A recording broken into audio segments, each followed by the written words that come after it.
দর্শক স্বাগত জানাচ্ছি আরসি টিভির অফিসিয়াল ফেসবুক পেজ থেকে। আমি তুষার আচার্য।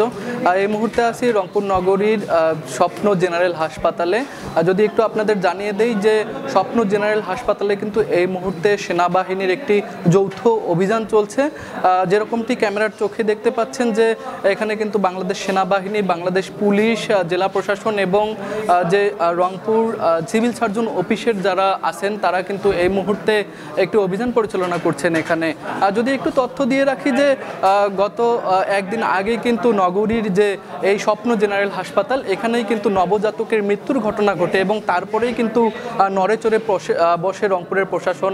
তারপরে এই অভিযানটা কিন্তু আমরা আজকে দেখতে পাচ্ছি। যদি একটু জানিয়ে দিই, এই কিছুক্ষণ আগেই কিন্তু এই অভিযান পরিচালনা করা হয়েছিল নগরীর এই যে ধাপ এলাকার একটি ক্লিনিকে, সেটির নাম হচ্ছে নিউ রংপুর ক্লিনিক।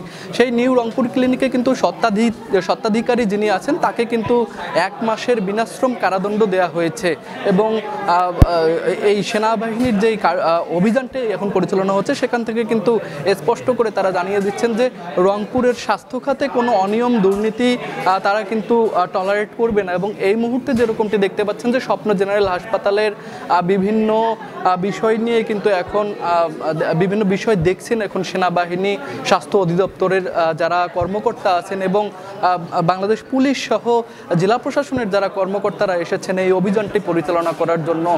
যদি আপনাদের তথ্য দিয়ে রাখি যে নগরীতে সাম্প্রতিক সময়ে স্বাস্থ্য খাতের যেই হাসপাতাল ক্লিনিকগুলো রয়েছে সেগুলোতে যে অভিযোগগুলো উঠেছে তাদের বিরুদ্ধে, যে রোগী মৃত্যুর ঘটনা, রোগীদের সুষ্ঠু চিকিৎসা সেবা না দেওয়ার, এসব অভিযোগের পরেই কিন্তু এই যে অভিযানটি সেটি পরিচালনা করা হচ্ছে। তো এখন এই মুহূর্তে যেটি দেখতে পাচ্ছেন স্বপ্ন জেনারেল হাসপাতালের যিনি দায়িত্বরত যারা আছেন তাদেরকে কিন্তু জিজ্ঞাসাবাদ করছেন সেনাবাহিনী এবং স্বাস্থ্য অধিদপ্তর, সিভিল সার্জন অফিস থেকে যারা এসেছেন তারা।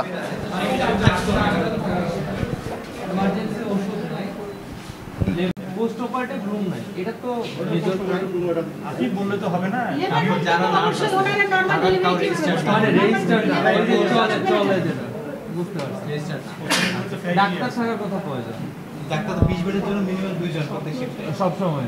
হ্যাঁ হ্যাঁ 10 বেডের শিফট করে 2টা, তো মানে সকাল 3টা। ও তার মানে 6 জন। হ্যাঁ 6 জন। মানে আছে কয়জন? একজন। তাও অ্যাবসেন্ট। আচ্ছা, আপনার বাইরে তো অনেকগুলো ডাক্তার নাম দেখলাম ব্যানার। এগুলো সারা 20 জন, মানে এগুলো শুধু শো অফের জন্য। অন কলে টাকা নিয়ে আসে। আচ্ছা অন কলে আমাদের রুগী যেন বলছে যে মেলা ডাক্তার আছে। মেলা ডাক্তার আছে। হ্যাঁ। আচ্ছা, এইখানে যেগুলো লিখছে এখানে আপনার কোনো আছে? যেমন স্যার নার্স একজন লেখছে, এটা একজন, আমাদের দুজন নার্স আছে। আমি বলি এসপিএল থেকে কোনো নার্স রিকগনাইজ না এসপিএল কোনো নার্স তাহলে রিকগনাইজ নার্স একজন যে একজন আছে তারও রেজিস্ট্রেশন নাম্বার নেই। হ্যাঁ আচ্ছা, এই আর আচ্ছা ঠিক আছে, আপনি বুঝতে আমি দোষ করছেন। হ্যাঁ বাবা যে বিভিন্ন বিষয় নিয়ে কিন্তু জিজ্ঞাসাবাদ করছেন স্বাস্থ্য অধিদপ্তর, জেলা প্রশাসনের যারা এসেছেন এখানে তারা কিন্তু স্বপ্ন জেনারেল হাসপাতালের দায়িত্বরত যিনি আছেন তার সাথে কিন্তু কথা বলছেন, বিভিন্ন অনিয়ম অভিযোগের বিষয়ে কিন্তু কথা বলছেন এবং সে বিষয়ে জানতে চাচ্ছেন। সেই সাথে যিনি আছেন এখানকার দায়িত্বরত তিনিও কিন্তু জানানোর চেষ্টা করছেন তার পক্ষ থেকে।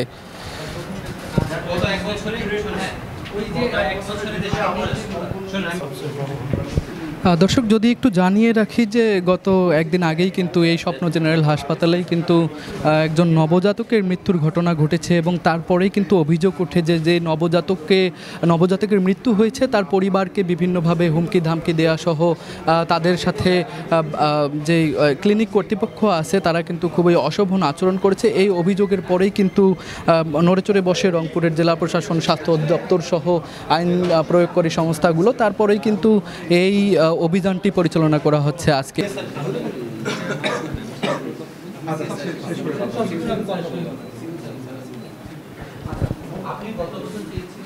আমরা একটু রংপুরের জিনিস রয়েছে তার সঙ্গে একটু কথা বলতে চাই।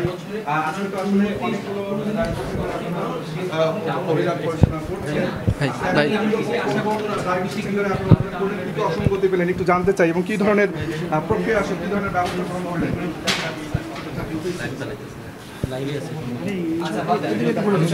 একটু এইদিকে এই পাশে মুখ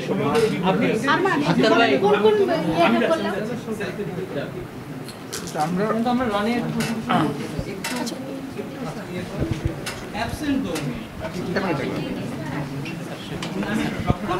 দর্শক এই মুহূর্তে কিন্তু আমাদের রংপুরের যিনি সিভিল সার্জন আছেন তিনি কিন্তু আমাদেরকে জানাবেন যে এই অভিযান নিয়ে একটু যে বিস্তারিত তথ্য তার কাছে আমরা জানতে পারবো।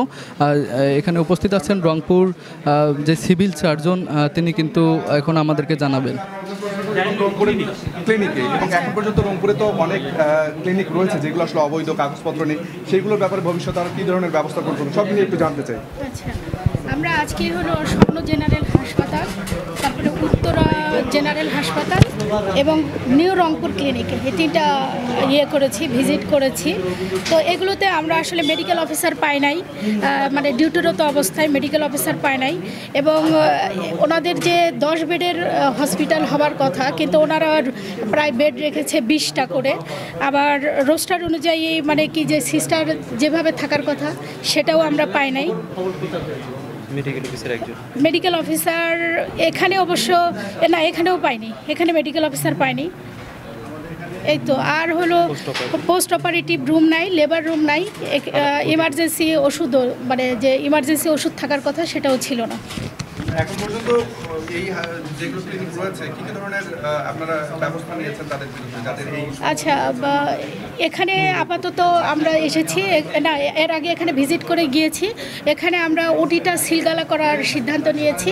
আর নিউ রংপুর যেটা সেখানে জরিমানা করা হয়েছিল প্রায় 2 লাখ টাকা, কিন্তু উনি জরিমানা দিতে মানে অপারগতা প্রকাশ করে, এই জন্য ওনাকে 1 মাসের জেল দেওয়া হয়েছে। আমরা প্রত্যেক মাসেই রুটিন এগুলো করি, আমরা ভিজিটে বের হই, আমরা প্রত্যেক মাসেই করা হয়। কিন্তু যখন দুর্ঘটনা মানে এটা তো আমরা যে আজকে এখানে স্বপ্ন জেনারেল হসপিটালে এসেছি, আমাদের কাছে কোনো লিখিত অভিযোগ ছিল না, মানে বিভিন্ন মিডিয়ার মাধ্যমে জানতে পেরেই আমরা এখানে এসেছি যে এখানে একটা দুর্ঘটনা হয়েছে, তারপরে আমরা এখানে এসেছি। দর্শক যেরকমটি জানালেন রংপুরের সিভিল সার্জন যে তারা কিন্তু এই যে অভিযোগগুলোর ভিত্তিতেই কিন্তু তারা বিভিন্ন সময়ে অভিযান পরিচালনা করেন এবং তাছাড়াও কিন্তু প্রতি মাসেই তারা অভিযোগ পরিচালনা। তো সিভিল সার্জন যেটি বললেন যে এই যে স্বপ্ন জেনারেল হাসপাতাল, শুধু স্বপ্ন জেনারেল হাসপাতালেই না, নগরীর অন্যান্য যে ক্লিনিক এবং হাসপাতালগুলো আছে সেখানেও কিন্তু অভিযান অব্যাহত থাকে। যেরকমটি তিনি জানালেন যে কিছুক্ষণ আগেই নিউ রংপুর ক্লিনিকের যে স্বত্বাধিকারী তাকে 1 মাসের বিনাশ্রম কারাদণ্ড দেওয়া হয়েছে এবং তাকে কিন্তু 2 লাখ টাকা জরিমানাও করা হয়েছিল, যেটি উনি দিতে অপারগতা প্রকাশ করেছিলেন। তো এখন এই স্বপ্ন জেনারেল হাসপাতালের কিন্তু অপারেশন থিয়েটারটি সিলগালা করার তথ্য তিনি জানালেন। তো রংপুর এবং হাসপাতালগুলো রয়েছে, ডায়াগনস্টিক সেন্টারগুলো রয়েছে, সেখান থেকে সেনাবাহিনী, স্বাস্থ্য অধিদপ্তর এবং জেলা প্রশাসনের যে যৌথ অভিযান সেটির সর্বশেষ এই ছিল আমার কাছে তথ্য। এতক্ষণ সংযুক্ত ছিলাম রাশেদ হোসেনের ক্যামেরায়।